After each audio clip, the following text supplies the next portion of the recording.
Please be advised that the views and opinions of the host and guests do not reflect those of the station, the management, and its network.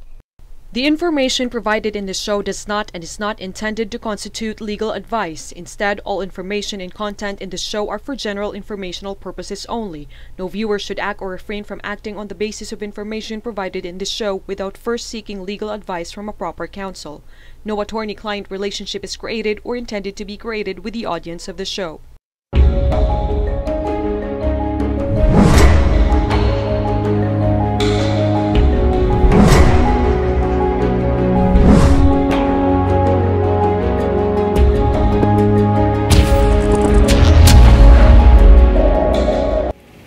Magandang araw mga kauntahan. Welcome po sa isa na namang makabuluhang episode ng People's Court.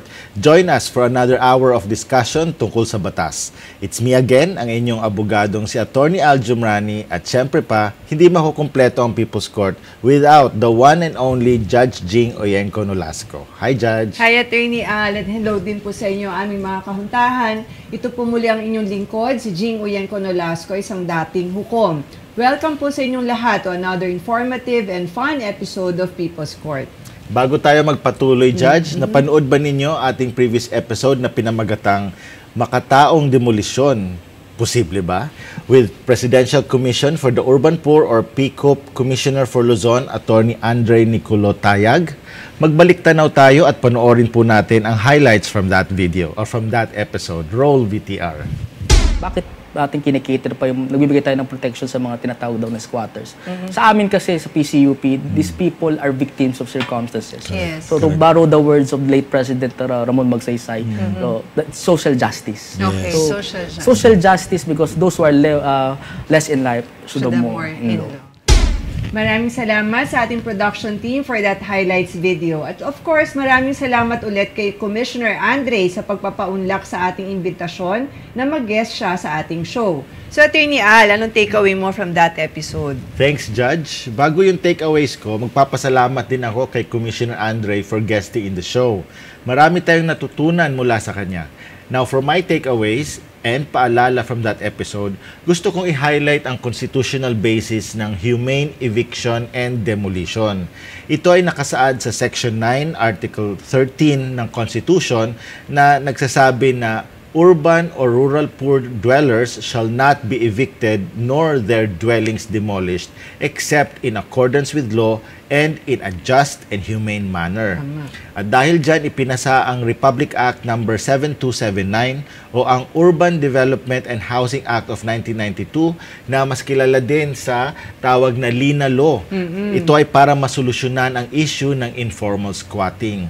Iminamandato ng batas na ang local na pamahalaan with the support of the national government ay magkaroon ng programa tulad ng relokasyon para sa mga underprivileged at homeless nating mga kababayan. Tama. The law also sets the guidelines and the procedures in the eviction of informal settlers and demolition of their dwellings.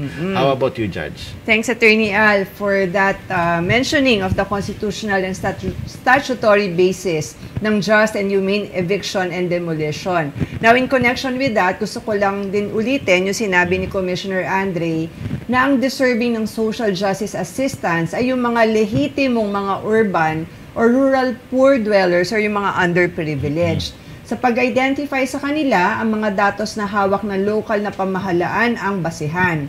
Hindi kasama dito yung mga tinatawag na professional squatters na ayon sa RA 7279 are those who have sufficient income for legitimate housing, have been previously awarded home lots or housing units by the government, but who sold, leased, or transferred the same to other parties to settle illegally in the same place or in another urban area, and are non-bona fide occupants and intruders of lands reserved for socialized housing.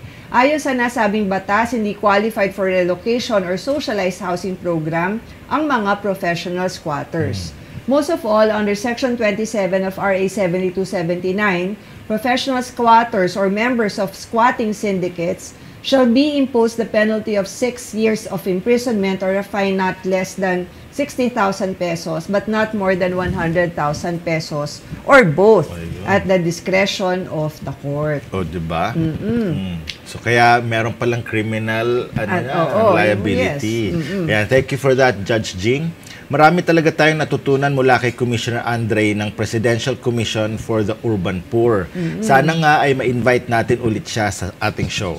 So mga kauntahan, kung hindi nyo napanood ang episode na Makataong Demolisyon, posible ba? Or any of our previous episodes, or di kaya ay gusto nyong panoorin uli, ang lahat na episodes natin ay ina-upload sa FB page and YouTube channel ng People's Court. At para mabilis, hanapin nyo lang ang JNN People's Court and click on the episode that you want to watch.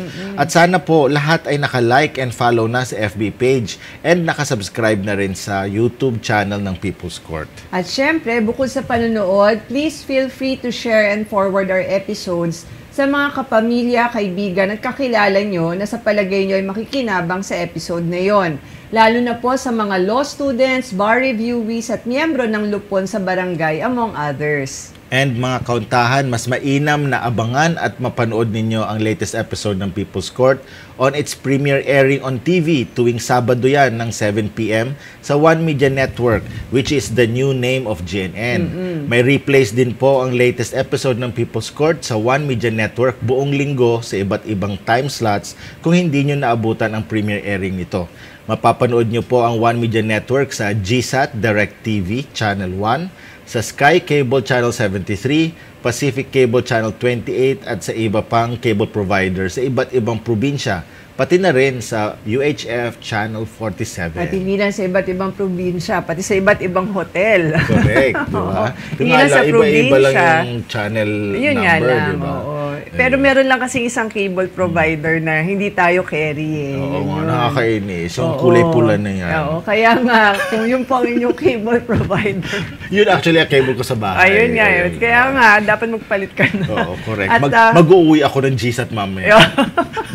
At sa mga iba nating kahapit-bahay, mga kahuntahan, kung wala pa po kayong cable or di kayo nag-iisip magpalit ng cable provider dahil nga po katulad ng cable provider ni Attorney Al, ay walang One Media Network sa cable provider ninyo, we highly recommend po na kumuha kayo ng GSAT para may access po kayo not only to the other interesting homegrown shows of One Media Network like People's Court, but also to other local and international channels. For information installation, please visit www.gsat.asia o di kaya bisitahin nyo ang social media accounts ng GSAT, katulad na lang po ng Facebook page na at GSAT Direct TV. And as we always say po, watch, learn, enjoy, and share to others as well para po mas marami pa ang matututo tungkol sa iba't ibang aspeto ng batas. Remember, Judge? Okay. Knowledge is power and sharing is caring. Yan. And again, maraming salamat po ulit mga kahuntahan sa walang sawang panunood at pagsuporta nyo po sa People's Court. Special thanks din po sa mga nag-share na ng ating episodes and of course, thanks in advance sa mga mag-share pa lang. And with that, it's time for our special shout-out sa mga kauntahan natin, Okay. Judge Jing. And sino nga ba, Attorney Alang, nasa listahan natin this week for our special shoutouts? Okay. So, Judge, ang una sa listahan ay si Sir Abdul Rashid Regunas na pinaalam sa atin na nanonood siya all the way from Zamboanga City. Wow. Salam, Sir. Magsisimula na. In fact, pag napanood nyo to, simula na ng Ramadan. Ayan. So, God bless po sa inyong lahat. So, thank you very much for watching and supporting People's Court. Ayun. Maraming salamat po, Sir Abdul Rashid. Now, ang second shoutout naman natin ay para sa kahuntahan natin na si Sir Manny Bernaldez na nag-PM sa atin ng hello and good day. I'm one of the many followers of GNN People's Court. I like the program. It's very informative. More power. O, diba? Ang ganda na sinabi ni Sir Manny. Maraming salamat po, Sir Manny. At sana po ay patuloy niyo pong suportahan at panoorin ang People's Court. Salamat uli sa ating mga kauntahan na sina Sir Abdul Rashid at Sir Manny. Para po sa iba nating kauntahan, welcome po kayong mag-message sa amin o mag-post na inyong comment of support and appreciation. Kasi talagang nakaka-inspire po yun. Tama. Siyempre, aside from those kinds of messages, you may also send us your questions, comments, or recommendations regarding our episodes. Again, you may contact us either directly via Messenger or by posting a comment on any episode of People's Court on our FB page and YouTube channel. Ayun. And with that, mag-personal shoutout naman tayo, Attorney Al. Ikaw na mauna. Yes, thank you, Judge. So may dalawa akong babatiin sa kanilang mga kaarawan. They have something in common. Staff and backbone sila ng College of Law. Wow. Ang una kong babatiin ay si Ate Impling Mendoza, na dating staff ng FEU Institute of Law, na nag-birthday last March 2. At ang susunod ko namang babatiin ay si Ate Sonia De Lara C. ng Adamson University College of Law, na nagdiwang ng kanyang birthday last March 9. Maligayang kaarawan po. Belated happy birthday po sa inyong dalawa. Now, lastly, gusto kong batiin at kamustahin ang aking mentor sa Ayala Young Leaders Alliance, na si Sir Simon Moses Geld. Ayan, pinanood niya tayo, I think, several times, lagi naman siya nanonood, pero dalawang beses siya nag-send sa akin ng picture na pinapanood niya tayo. Ayan, so nagpadala talaga siya. So, it's a way of telling me na, he's watching. Although it's been years since I last saw him, pero ang laki ng naging spiritual guidance na binigay niya sa akin, no? So, kaya I thank you very much for the guidance, especially nung early years ko as a lawyer. Although hindi lawyer si Sermon, pero ano siya, he's a very spiritual person. He's very grounded. Saka I appreciated all his advice back then. Ayan. So thank you very much, Sir Monch. I miss you. I am praying for your good health always. Take care and see you soon. How about you, Judge? Okay, thank you, Attorney Alan. Hello po sa mga binati po ni Attorney Al, lalo na po na si Sir Monch, no, na nanonood sa atin. At hindi lang basta sa Facebook and YouTube, sa TV sa talaga, TV, di ba? yes. Now ako naman, ito kasi, pag-air nitong program na to, birthday na nung isang babatiin ko. Actually, hindi yun yung nasa listahan supposedly, pero naalala ko nga pala, by the time that this episode airs, birthday ng brother ko, si Glenn. Okay? So, hindi na muna yung nasa listahan ko. Kaya kailangan muna siya. Kasi syempre, siya lang. Oo. Happy 40 lang taon. Talaga yung binuking talaga yung edad. Kasi 4 years younger sa akin. So, happy 48th birthday, Glenn. And you know how much I love you. At alam mo naman, ate will always be here for you and the family, diba? So, I hope that you enjoy your birthday. And yun nga, may God bless you in everything that you do and keep you safe. Yun. So, happy birthday. Oo. 48 na siya. Yun yung 6-footer kong kapatid. Oh, yan nga. Sino ay nga, mas matanda sa? Siya ba yung youngest? Ha? Hindi. Ay, hindi pa, meron pa. Siya ang kuya ko. Based on height pala yan. Oo, based on height. Kasi pag nakita kami, syempre kasi matangkad siya sa akin, di ba? So mukha siyang siya yung kuya. Tapos balbasarado pa. O, di ba? So mukha siya talagang siya yung So kapag kami manliligaw, dapat muna pumasa sa kanya, no? Ay, hindi lang basta ganun. Maraming yun. Ang tanong ata doon is, mag-entertain ka ba ng manliligaw? Hindi nga, dadaan pa sa kanya, di ba? Siya ang screening committee. Correct. Kasi mga anak mo pa, di ba? Ay, yun nga maraming dadaan. Okay. Anyways. Okay, Judge. So, thank you very much. Sino nga ba? Ako na, ikaw? Ikaw na. Ako na, hindi mo nababatiin yun nasa Oo, listahan. yun muna, si Glenn lang talaga muna babatiin ko. Yung mga, surprise ko na lang yung mga nasa listahan na ito. Next time, kayo naman po ang babatiin ko. Gusto ko lang bigyan ng special, parang special mention talaga yung brother ko. Kasi nga birthday niya. Ayoko na may kasama siya dun sa ibang greetings. Yun. So, happy birthday ulit. Pagka-birthday ko next year, wala ka na ibang babatiin. Oh, talaga naman ganun na. Hindi parang may sinabay ka atang binati. Wala. Kasi si Attorney Charm, si Judge, di ba, January din? January 8. Oo, January 8 siya. Oo, di ba? Sinabay mo eh. Kaya tampo ako. Anyway. Ganon. Ayun, so, again, happy birthday kay Glenn on your 48th birthday next week. Or this time, by this time. Ngayon, as in by the time that this airs, yun na, birthday na niya. Kaya, we are, ayun na nga, magse-celebrate kami, of course. Okay. Yan. So, now it's time for our topic reveal, Judge. Oo. Okay. Ngayon, ano nga ba ang topic natin? Maganda actually, title pa lang, alam na eh. Yes. Yan, no? Diba nakaano pa tayo? Red tape! Yes. So, alam na natin talaga kung anong pag-uusapan natin.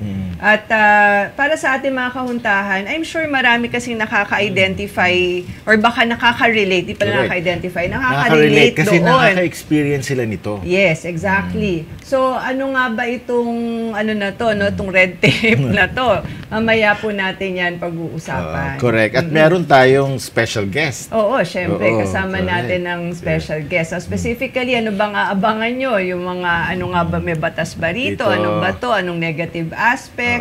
May At- parusa ba yan? Correct. So, lahat yan. At kanino at saan tayo lalapit Yes, pagka yes, may yung mga proseso. opisinang Hindi talamak sumusunod. ang red tape. Correct, yan. Lahat yan ay pag-uusapan at aalamin natin sa third segment kasama ating special guest. Oo. At, Pero syempre, kaabang-abang din sa second segment ang pagsagot natin sa dalawang piling tanong mula sa ating mga kauntahan. At pagkatapos noon ay magbibigay na tayo ng konting overview tungkol sa red tape bago pa ang masinsinang diskusyon tungkol doon sa ating third segment kasama syempre ating special guest.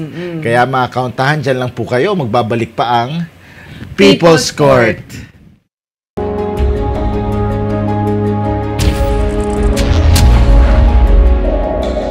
Welcome back to People's Court at welcome po sa Legally Speaking segment natin. Ako po ulit si former Judge Jing Uyenko Nolasco. At syempre pa po, hindi pwedeng mawala ang abogado ng ating mga kahuntahan na si Attorney Al Jumrani. Hi, Attorney Al. Hi again, Judge G, and to all our kauntahan. Narito na po tayo sa ating Nagkauntahan lang. kauntahans. Hindi kasi di ba sabi, pagka may mga wala tama. ng S. Yes, di ba? okay. Filipino Sige. 101 Yeah. na dapat ibalik na sa kolehiyo. Tama. Eh, di ba tinanggal nila kasi sa kolehiyo na ang Filipino subject? Talaga ba? Yes, wala na. Anyway, narito na po tayo sa ating Legally Speaking segment kung saan may dalawa tayong tanong na sasagutin mula sa ating mga kahuntahan Yun, without the S. oo. At pagkatapos ay magbibigay rin tayo ng konting patikim tungkol sa ating topic na red tape. Ulitin mo, meron exclamation mark. Exclamation point. Paano point. ba? Red tape! Yeah. Ganun ba yun? Red tape! Ganun. Yan, ganon. Sige. That's right, Attorney.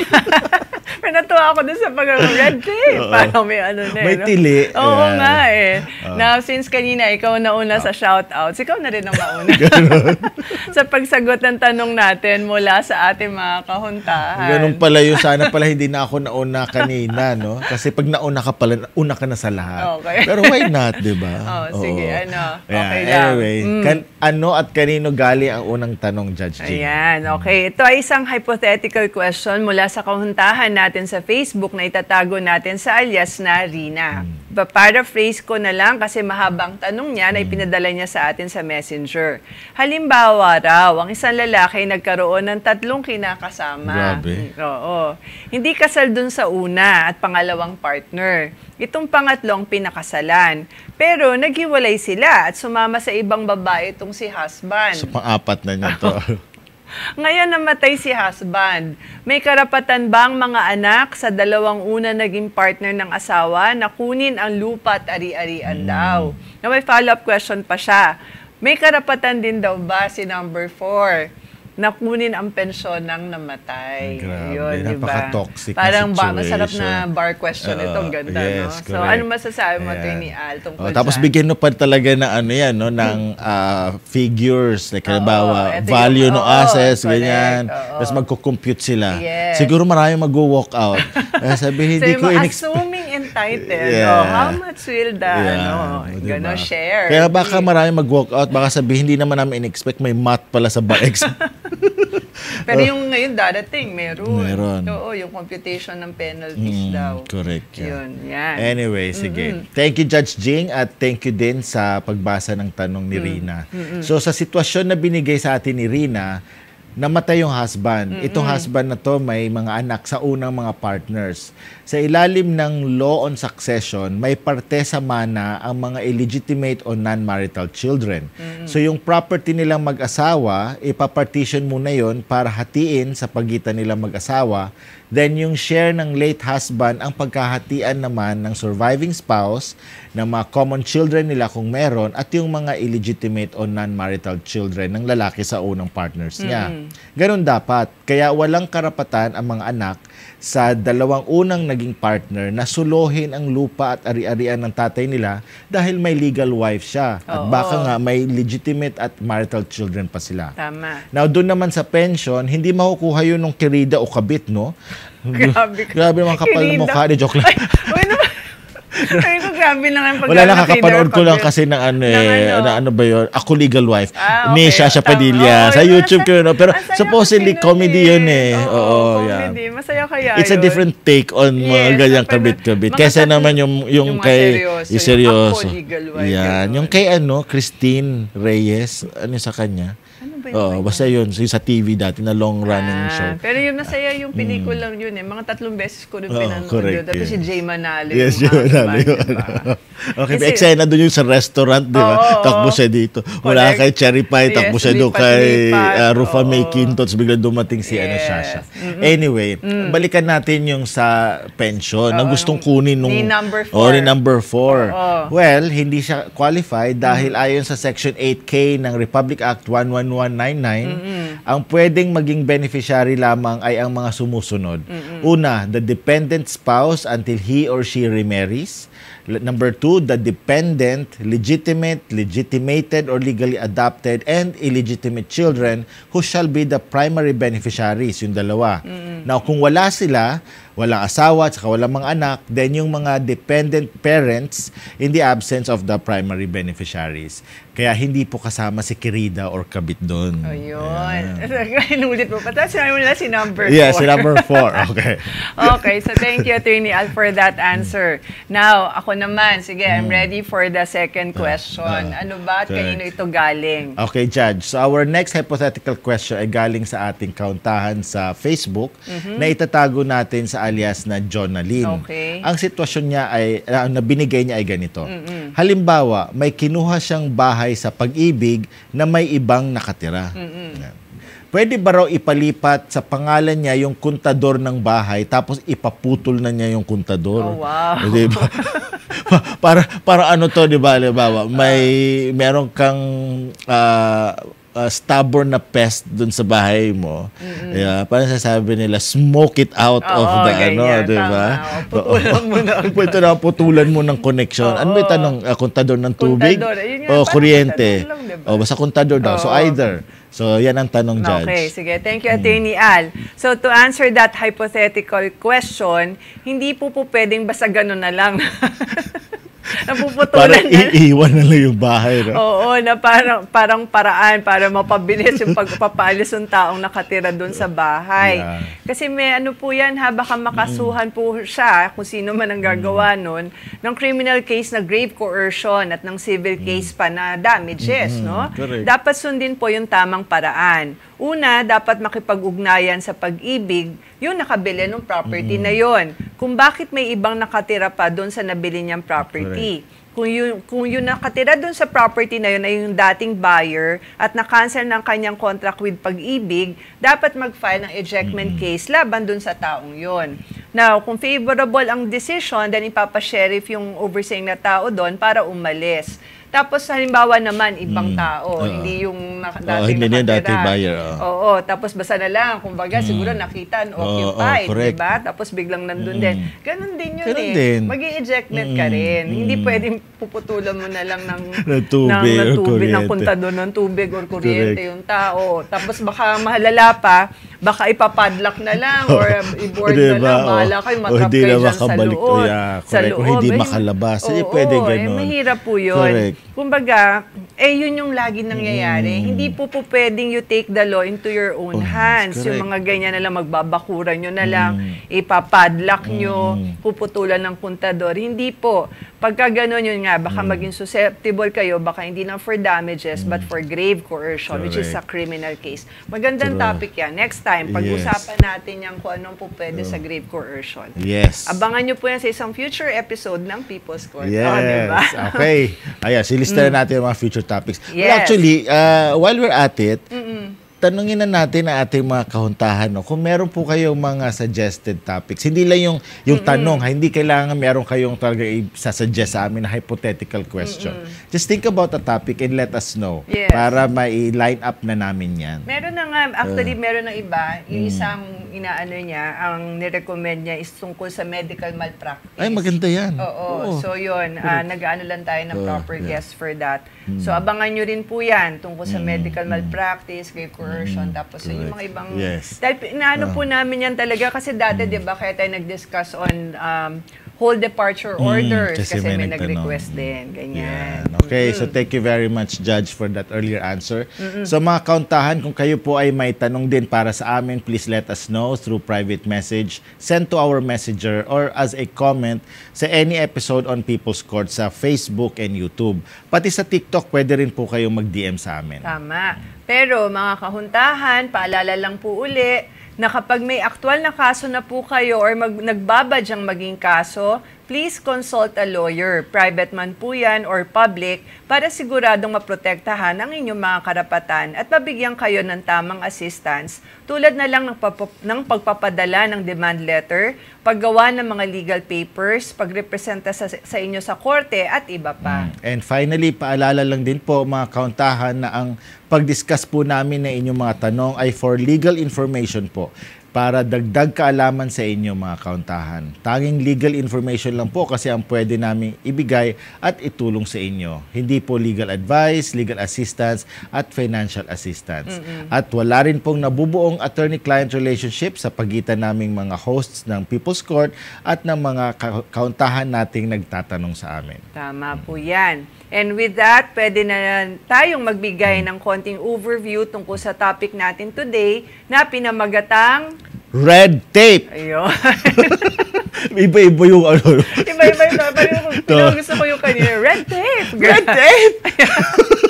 Okay. Anyway. Yan. Ito yan. Meron kasi isang article habang nag-research sure tayo. Sure ka red tape yan na hindi yan red tide. Hindi red tide. Red tape. Doon sa isang article, lumabas online to sa Manila Standard nitong last year, parang November 2020. November 2, 2023. Bago lang. Ang title nito, Government Red Tape. O yun nga, walang exclamation mark, exclamation point. Ang sumulat nun ay si Mr. Florencio Fianza. Nakalagay kasi doon, red tape is the scourge of every Filipino transacting business with the government, both local and national. Yun yung parang pinaka-preliminary statement niya doon Correct. Tapos, ano ibig sabihin ng scourge? Scourge. Ano nga? Parang salot? Hindi sakit? Sakit. Yeah, Oo, sakit. parang sobrang sakit. Ano ba yun? Sakuna. No, parang burden. Burden. It's pabigat. Yes. Yan. Parang more than pabigat. Yan. Okay. Yon. Ano pa Dagdag pa ni Mr. Fianza, sobrang lumala na raw ang red tape sa pagdaan ng panahon na nangangailangan talaga ng mga fixers para sa mga transaksyon sa kahit anong ahensya ng gobyerno. Kumbaga, hindi ka raw makakakuha ng something from the government kung hindi through the fixers. Ayon pa sa kanya, yan daw ang dahilan kung kaya't ipinasa ng Congress ang Anti-Red Tape Act or RA 9485 in 2007 para naman daw maibsan ang pakikipagtransaksyon sa anumang ahensya ng gobyerno. That's right, Judge. Dagdag pa ni Mr. Fianza sa nasabing article na amyendahan ang RA 9485 ng Republic Act 11032 noong 2018. Pero ayon sa kanya, hindi naman daw talaga nawala ang problema ng red tape. At marami pa rin daw fixers sa mga government agencies. Supposedly daw, meron daw yung 3720 rule para siguraduhin ang prompt service.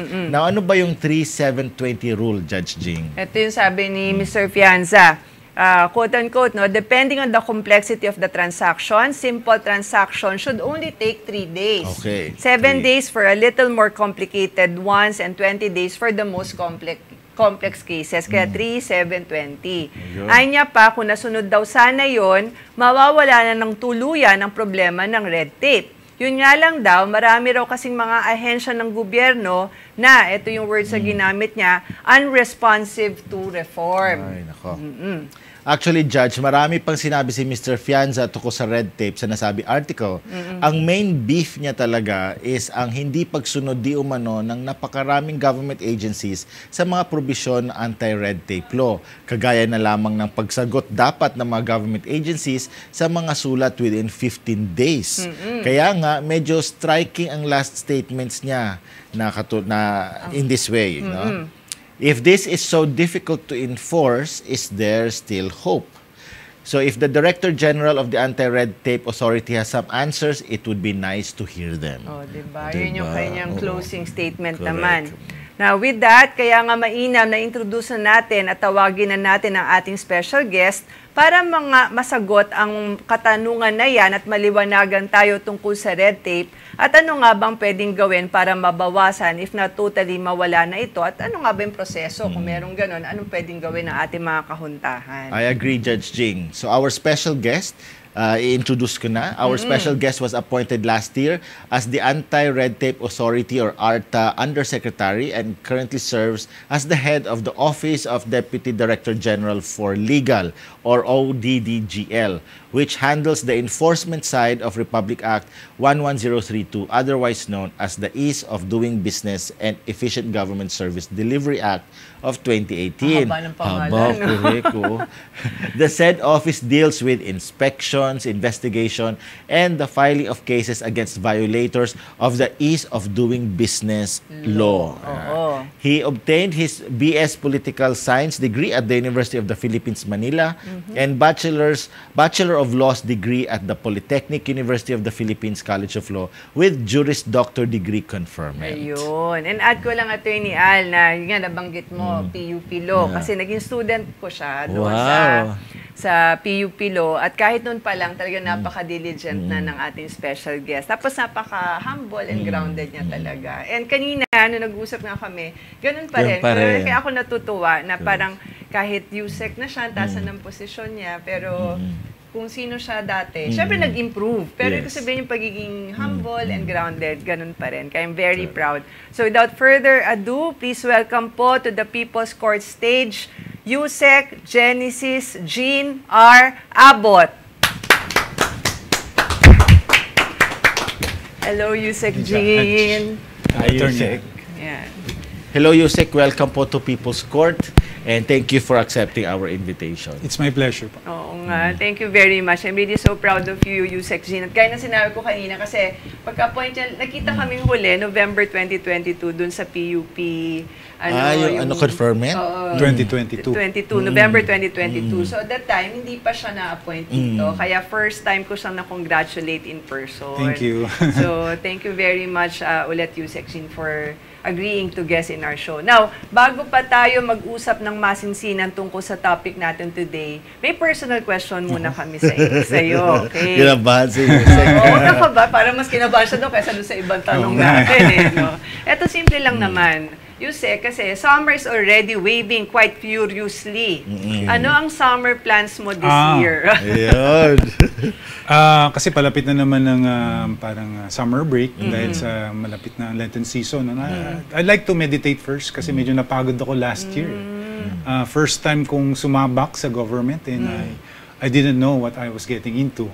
So yun, siguro I'd like to spend more time for myself, my family, and then siguro may spiritual time for myself as well. Ayun. Nice. Aside from spiritual, meron pa bang ibang plano for summer? Summer, the beach, or ganyan. Out of Usually, nagyayaya ang mga bata na lumabas. Sila ang pinagde-decide namin kung saan nila gusto. So, sa ngayon, wala pa silang naiisip at binibigay sa amin. Okay. So, talagang the children will rule or decide. Correct. And we will Kasi mahirap naman na na kayo parents ang masunod tapos hindi nag-enjoy yung mga bata dun sa destination nyo. Oo, dapat talaga makonsider yung kanilang, kumbaga sa court nga, di ba, the best interests of the children or the child. Yan. So thank you very much, Yusek Jean, for sharing to us your summer plans. And sana nga ma-enjoy ninyo ang parating na summer break. Yes. So mga kauntahan, speaking of break, magbe-break muna tayo at sa ating pagbabalik, magdi-discuss na tayo ng mas masinsinan tungkol sa ating topic for today with Yusek Jean. Kaya dyan lang po kayo mga kauntahan, magbabalik pa ang People's Court.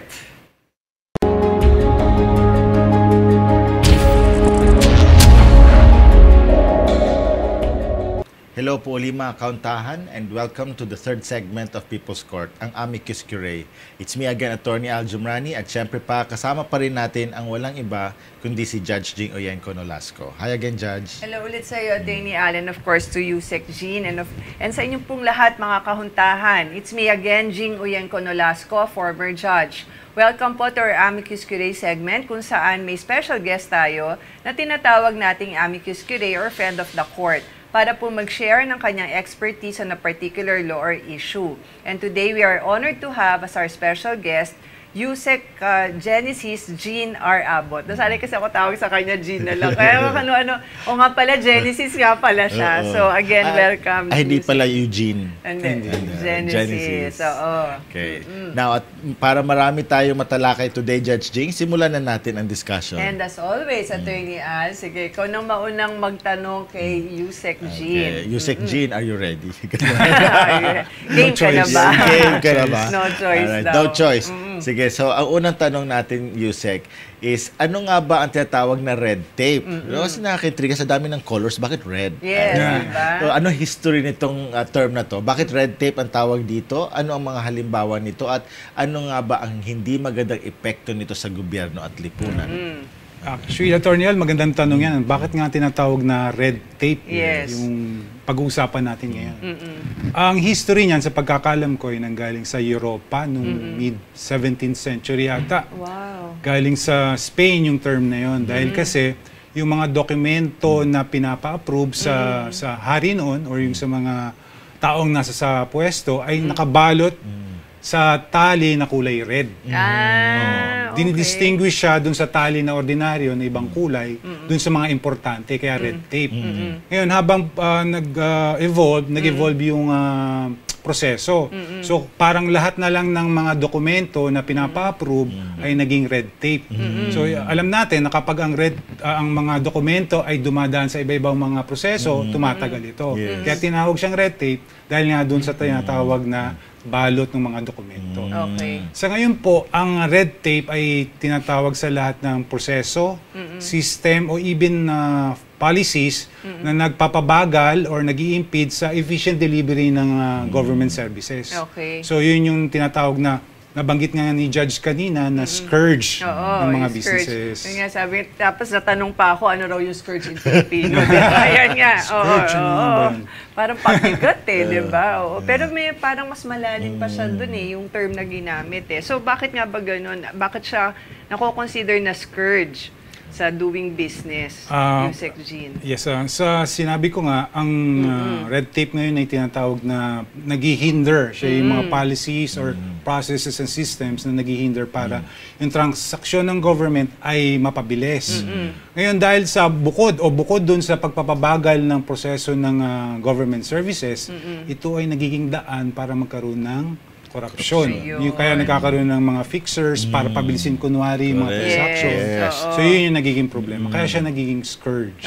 Yun. Okay. So, meron lang akong tanong. So para siyang two opposites of the same bad story, so to speak. You have red tape, which is bad, pero ang nagiging solusyon ng mga tao is maglagay ka ng fixer para nga bumilis yung ano. So hindi rin solusyon to nito, hindi ito solusyon ng isa. Correct, diba? Yun nga, kaya hindi siya maganda. Kasi nga, diba, parang pati sa businesses yata na mga investors sa Pilipinas, na gusto sana mag-invest sa Pilipinas, sinasabi nila na sa iba na lang, kasi grabe ang red tape dyan sa Pilipinas, ganyan, tapos ang daming fixers. So, sa iba sila nagpupunta.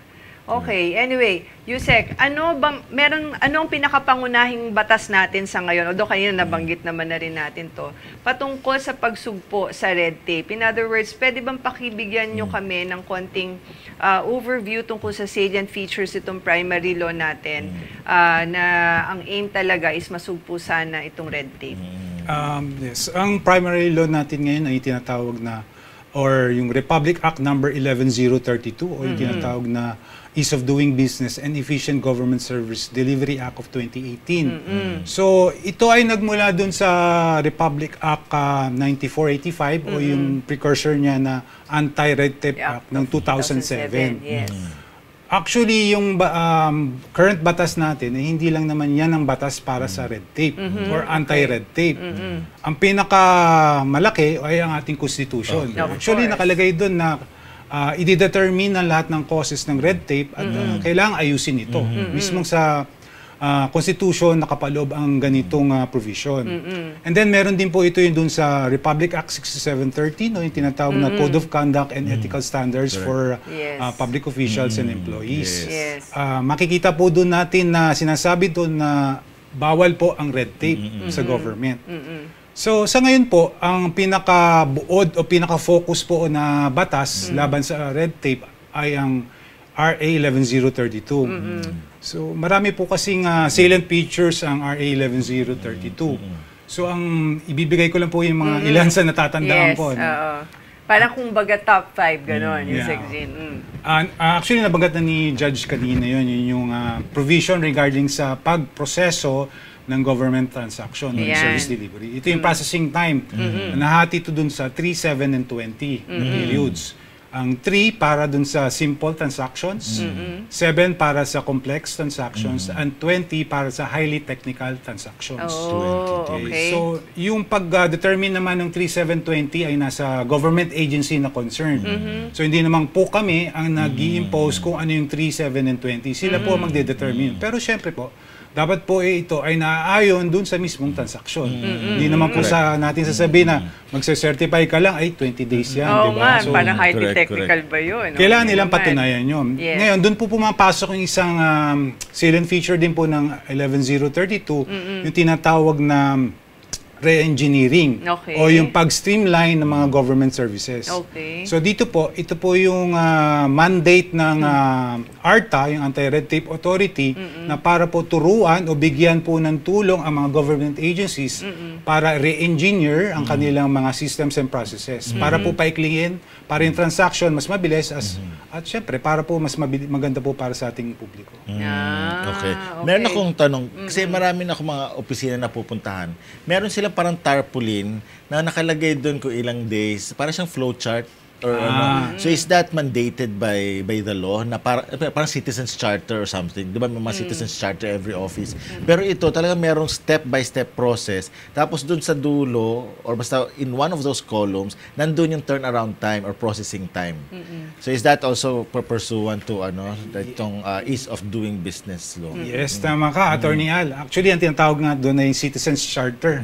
Isa din siya sa salient feature ng 11032. Well, kasama din yung precursor niya na 485. Yung Citizens Charter kasi, ito yung isang dokumento ng government agency na kailangang ilagay ang lahat ng kanilang government services na pinoprovide sa public at even internal at nakalagay din yung processing time, kasama din yung fees at saka yung concerned person regarding dun sa government transaction na yun. Ito po isang mandato na kailangan lahat po ang government agency ay meron. Ayun. Maganda yung feature na yun. No? Para kasing dapat yun nga, pag pa lang, alam na ng mga tao, ano ba itong opisina to, ano ba services, anong gagawin. At saka ilang araw ang processing. Yes, correct. May pa isang question. Tungkol sa re-engineering. So sa re-engineering, definitely open dapat ang mga offices to technology.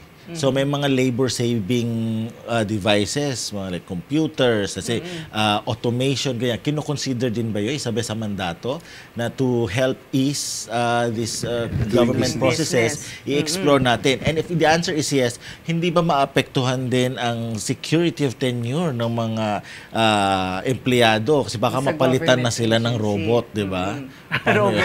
Robot na, di ba? Halimbawa, halimbawa, yung sa telepono, di ba? Halimbawa, kailangan mabilis. Eh, syempre, siguro that's the first contact with the client, no? Diba? Yung mga humihingi ng tulong sa opisina. Eh, pag tao ang sumasagot niya, minsan matagal. Eh, paano kung may chatbot na? Paano na yung operator? So, wala na siyang trabaho. Yung gano'n. Paano po yun? Paano binabalance yung ano? Actually, napakagandang tanong niyan, Attorney Alan. Tama po kayo na mandated din yan sa batas na lahat ng government agencies ay mag-digitalize ng kanilang mga processes and systems. Kaakibat din po dito yung DICT, hindi lang po naman ng ARTA or yung buong government po natin. They want that para naman po ang publiko ay maserbisyo ng mas mabilis. Kasi alam po natin na kapag naging automated o digitalized sa mga government services, mabilis nating maibibigay yung mga services. Bukod doon, isa kasi sa mga problems ng processes ay yung contact ng tao, ng government officials, kasi nagiging prone siya sa abuses. So yun doon nga lumalabas yung fixer. So kung automated siya, mababawasan o mawawala yung contact na yun, kaya lalong bibilis yung ating transaksyon. Ngayon, Attorney Al, yung tanong mo kasi or yung sinasabi mo na posibleng mawalan. Tinanong na actually sa amin yan, that's possible. But it is also, as a process na mawawala, meron din magkakaroon. Kasi magka-create siya ng panibagong mga trabaho, like for example, data analytics, system processors. So magkakaroon siya ng panibagong mga opportunities para dun sa mawawalan. Ang tanong lang, anong gagawin natin dun sa mga nawalan? So ang government naman po ay may mga programa na maaaring mag-increase or mag-improve sa capability ng mga taong ito. So hindi naman yung skills nila. Correct. So hindi naman po dead end yung kunyari yung kanilang dating trabaho ay nawala o yung posisyon nila. Posible naman pong makakuha sila ng ibang skill or experience para po magamit dun sa bagong nabubuong job opportunity. Correct. Okay. Kasi syempre baka kasi the reason why hindi natin nare-resolve ang red tape is because sa loob mismo they are opposing it kasi pagka resistant sila baka mawalan sila ng trabaho. Imagine halimbawa, ito hindi ko na babanggitin anong opisina to yung papel mo, tao ang magdadala, may logbook na gano'n doon sa opisina, tapos after nun, ibang tao ang magdadala, magpo-forward sa iba, na ibang logbook na naman. Gano'n ang ano nila, chain of custody, tapos may tao talaga yun. Hindi pwedeng isang tao na lang magdadala, mag-iikot nun. Iba-iba, bawat opisina may tao. So ikaw, babalik ka naman sa opisina mo, tapos tatawagan ka kung pwede mo nang kunin. If we can do that digitally, scan it, tapos from the legitimate source, no? Halimbawa, from this office, ganyan, mapapabilis. But then, what do you do with the messengers? Kaya nga dapat nga. Tama yung sinabi ni Yusek G na yun nga, retraining naman sa kanila para mag-upgrade ng skills. Okay. Now, dun sa next question natin, since ikaw na yung mga nag-follow up, ako na magtatanong dito. Sorry, dahil ko follow up. Okay lang. Diba, ano naman, kasi maganda nga dun sa, kumbaga, based dun sa answer ni Yusek G, talaga namang necessary follow-up questions yun. Pero since banggit na ni Yusek Jean yung tungkol dun sa office nila, maganda rin mas mag-expound pa si Yusek Jean tungkol dun sa ARTA. Ano ba talaga yung mandato nitong ARTA? Kasi nga ARTA was created because of this new law, itong Ease of Doing Business law natin ng 2018. So, at Yusek Jean, paki-orient naman ang ating mga kahuntahan kung ano ba ang Anti-Red Tape Authority, anong maasahan nila rito, anong primary duties, at paano nakakatulong ang ARTA dito sa pagsugpo ng red tape. Ang Anti-Red Tape Authority, yung ARTA po, ay na-create noong 2019 after po nung effectivity ng batas. So kung tutusin po, ito ay nabuo during the pandemic na. Kasi diba, 2019, 2020. So bagong-bago pa lang po kami, so hindi pa siya ganun ka-mature in terms of being a government agency. So kailangan po namin ng tulong ng publiko para po ito ay maging very effective. Ngayon, ano po yung mandato po ng Anti-Red Tape Authority? Sa batas po, actually we can categorize it into two major mandates. Ito po yung empowerment side at yung isa ay enforcement side. Okay. Sa empowerment side po, ito po yung mga re-engineering, regulatory impact assessment. Ang ibig sabihin po nun ay we are helping the government agencies to streamline their services.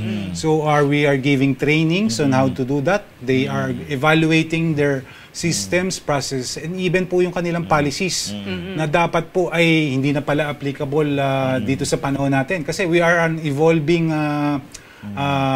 times. We have evolving, di ba? Always evolving siya. So may mga batas na hindi na kailangan. Meron ding mga kailangan i-revise o bukod sa tanggalin, kailangan i-revise o kailangan din tayo mag-develop ng mga bagong policies.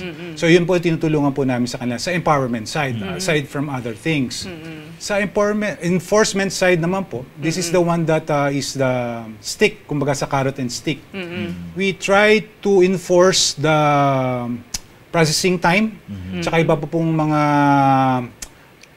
actually duties na talaga ng mga public officials. They are required to perform their duties. And by using our enforcement functions, we are trying to do that. Kasi we are, as public officials, we are accountable to the public, and we are obligated and duty-bound to serve them, di ba? So may mga kasamaan din natin sa mga government agencies na hindi masyadong nagpe-perform or nakakaligtaan din mag-perform ng kanilang duty. So that's what we're doing. We remind them of that, and then we try to as much as possible not use yung pinaka penalty para sa pagsuway ng batas. So yun po yung pinaka-major functions ng Anti-Red Tape Authority, yung empowerment and enforcement. Yusek Jean, meron ko follow-up. Ako magpa-follow up din ako, pero sige, mauna ako mag-follow up. Ako muna. So Yusek Jean, nasa legal kayo sa enforcement. Okay, so may I ask, kung meron din ba kayong prosecutorial power? Like, halimbawa, obviously may corruption na, ganyan.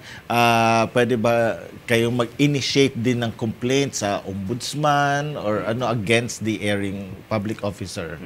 Yes po, meron po kaming, hindi po tinatawag na prosecutorial, but we can assist complainants in filing complaints. And we can also file complaints kasi we have the motu proprio power to investigate and build cases.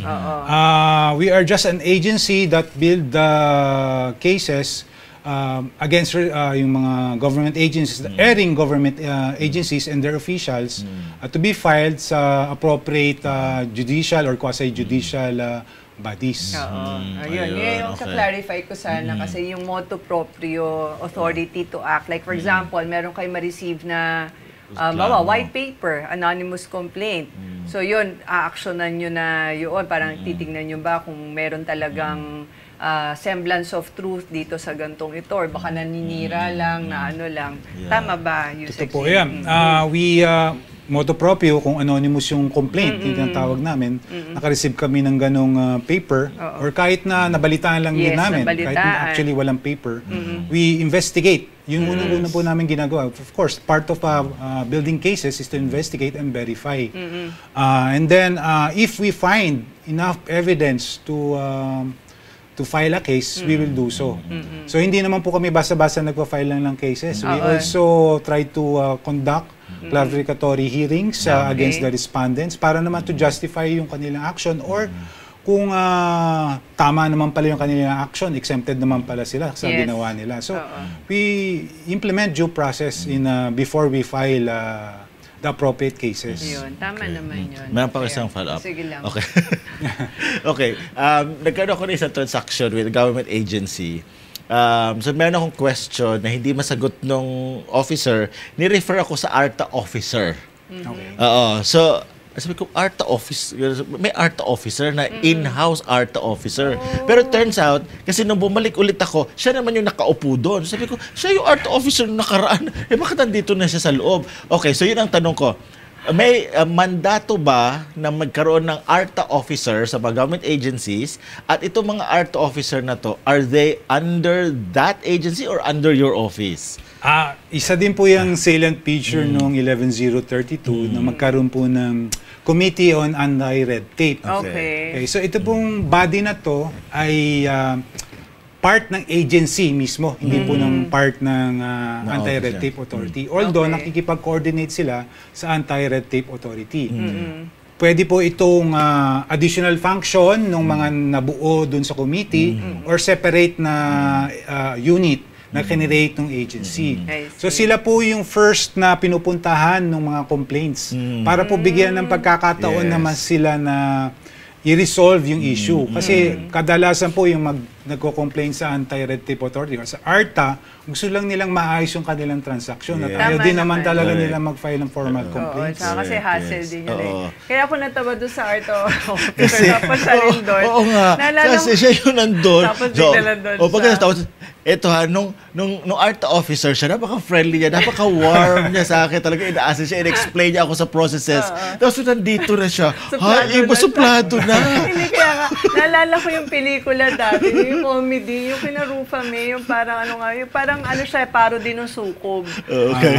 Tapos ganun din, nagpunta sila sa province, magano sila ng birth certificate. Tapos si John Lapus, siya yung officer dito, siya rin, parang wala siya. Pero iba-iba siya. Pero naalala ko kasi parang atang umiikot ata yung kanilang tapos function. Iba yung personality.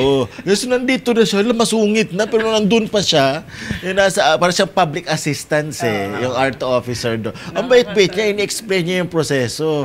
Pero nandito na siya talagang suplado kasi nga meron na siya talagang function doon, specific function. Okay. Pero maganda yung art officer na yun. So yun din, kasi nabanggit mo na si art officer, punta tayo doon sa tanong naman, Yusek, tungkol doon sa ano nga bang proseso? Like, may isang ordinaryong mamamayan, tapos naka-experience siya ng red tape. Yes. Ano ba ang dapat niyang gawin? Ano ba talagang feeling niya, mali ito parang hindi ito dapat ang proseso. Ano ang maaari nating sabihin sa kanya at sa mga kauntahan natin para kung gusto niya magreklamo ng complaint, ano ba yung proseso?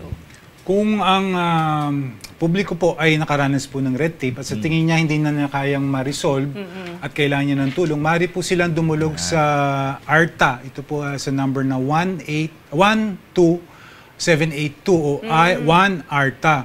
Pwede rin po sila mag-file po ng email sa complaints@arta.gov.ph.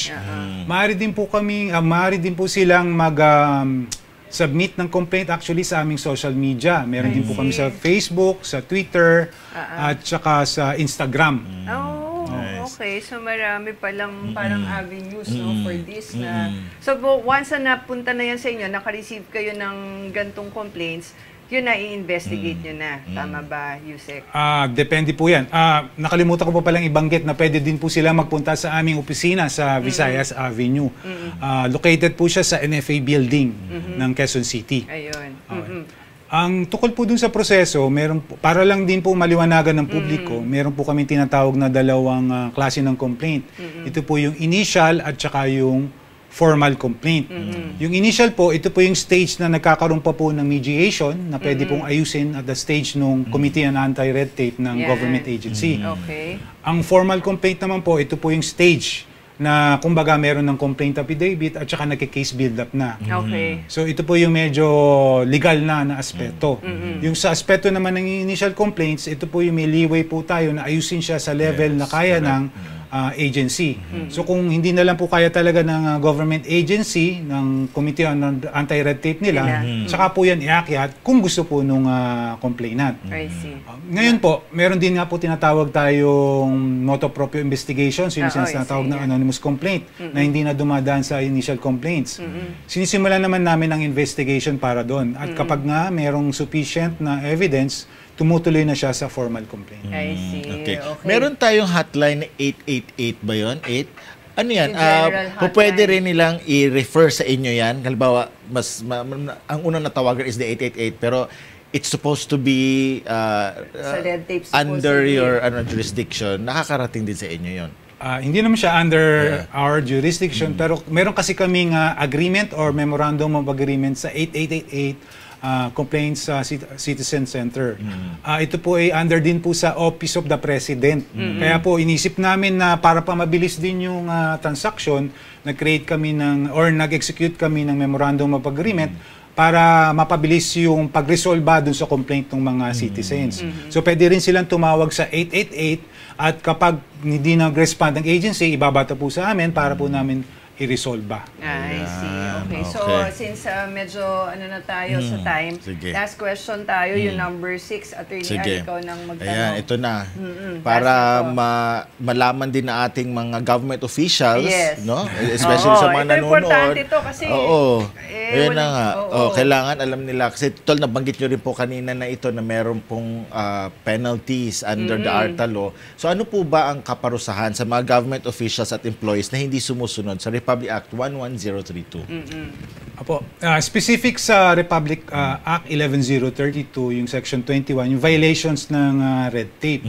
So kung ma-found guilty kayo dun sa violations na yon, maaaring mapurusahan in the first offense, pag administrative siya, ay suspension of 6 months for first offense yun. Without pay yun? Of course. Ngayon, Oo, kasi parang bakasyon. Bakasyon, di ba? 6 months Suspended vacation with pay. Oo, no. parang Di incentive pa para incentive gawin nila, pa, imbis natin. oo. Siyempre. Ngayon, for the second offense, kapag ginawa na yun at napatunayan na may mali siya na or may malicious intent sa paggawa na yun, ay maaari nang maging criminal ang liability niya. So, meron siyang nakakibat na penalty na 1 year to 6 years. Aside from disqualification ng kanilang benefits at permanent disqualification from service. Wow. At posible din ipataw ang fine na 500,000 up to 2 million sa kanila. So mabigat talaga yung penalty for the second offense. Pero yung application ng criminal liability, pwede sa first offense pag fixing naman ang involved. Ayan. Ayan, Dapat so mga ating mga government correct. officials at employees, tandaan nyo po, hindi pwede itong basta baliwalain, di ba? Ang tindi ng penalty. Tindi ng penalty. Mas malala pa sa drugs. Kasi ang drugs, 500,000 lang. Di ba? Pag ano naman, mataas. Pag kayong sa Section 5, nasa 10 million. 10 million na. Okay, minimum lang 500,000 pala. Tapos hanggang 10 million naman correct. siya. Pero hindi yun, it's not about the Yes. value or the amount of the fine. Pero The fact is, yung consequence na disqualification from holding office Yes. in the government. Tama. Wow, thank you very much, Yusek Jean. And there you have it, mga kauntahan. Isa na namang makabuluhan at exciting na talakayan about the law. Dito lang yan sa People's Court. Tama. And I fully agree with that, Attorney Al. Ang dami talaga natin na pag-usapan kasama si Yusek Jean, nakakabitin niya. So, salamat ulit, Yusek Jean. At sana maimbitahan ka namin ulit. Anytime. Kahit sa ibang topic. Okay. Na bago tayo magpaalam, may huling paalala or pahabol po ba kayo sa ating mga kahuntahan tungkol sa ating paksa on red tape? Kanina binanggit ni Judge yung scourge, ang red tape sa ating ease of doing business. Nais ko pong ipahawatig sa publiko na narito po ang Anti-Red Tape Authority or ang ARTA para po sugpuin ang scourge ng red tape. Kung meron po kayong problema tungkol sa red tape, maaari po kayong dumulog sa amin sa nabanggit ko pong mga numbers. Ito po yung 1ARTA o 12782.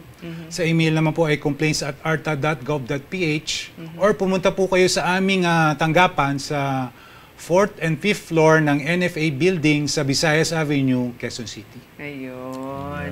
Okay, very good. Thank you very much, Yusek Jean. I'm sure natandaan nila yan. At saka naka-flash 1ARTA. naman. Yes, naka-flash naka-flash. naman yung mga numbers na yan. Yes. So till next time, Yusek Jean, we're looking forward to see you again. My pleasure. Yeah. Thank you.